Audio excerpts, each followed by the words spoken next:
एक राज्यातली बातमी आहे की एसआयटी स्थापन केली गेलेली आहे.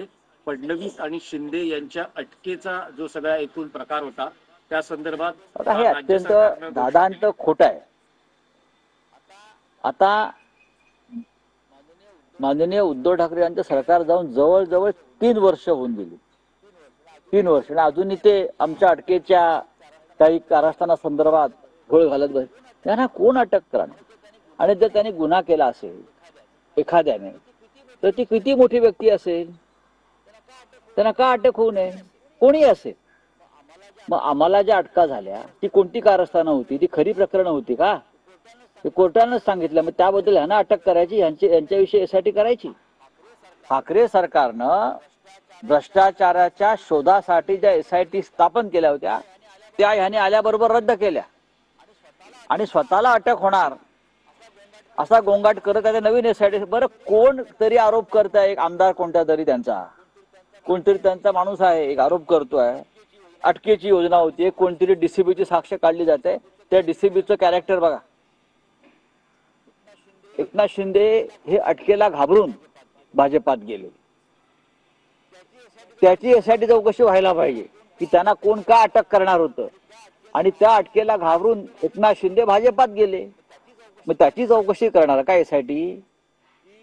की देवेंद्र फडणवीस यांनी पोलीस महासंचालकांना हाताशी धरून 2019 साली विरोधी पक्षाचे फोन टॅप केले, त्यांच्यावर पाळत ठेवली, आमदारांना धमक्या द्यायला लावल्या पोलीस खात्याकडून. हा एक गुन्हा नोंद झाला. त्याच्यामुळे त्यांना भीती वाटत होती का हे सगळे प्रकरण धागेदुरे माझ्यापर्यंत येतील आणि मला अटक होईल. हा तर सगळ्यात मोठा गुन्हा होता. मग आल्याबरोबर ती एसआयटी का रद्द केली हे त्या शहाण्यांनी सांगावं.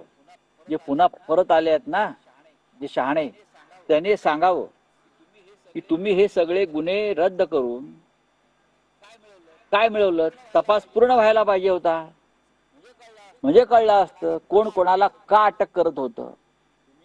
तुम्ही कायद्याचे रक्षक आहात. वाल्मिक कराडला अटक करायला ज्यांनी एवढा मोठा वेळ घेतला ते आम्हाला सांगतात आम्हाला अटक करणार म्हणून.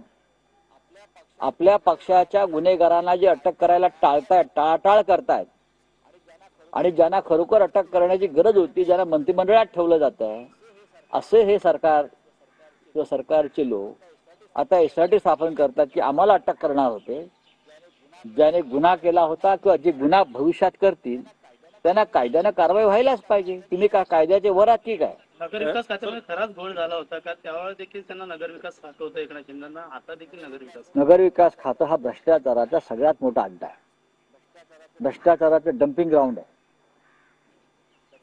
त्याच्याविषयी लवकरच आम्ही देऊ माहिती तुम्हाला. बोला. काल मंत्री संजय शिरसाट यांनी एक प्रश्न आहे.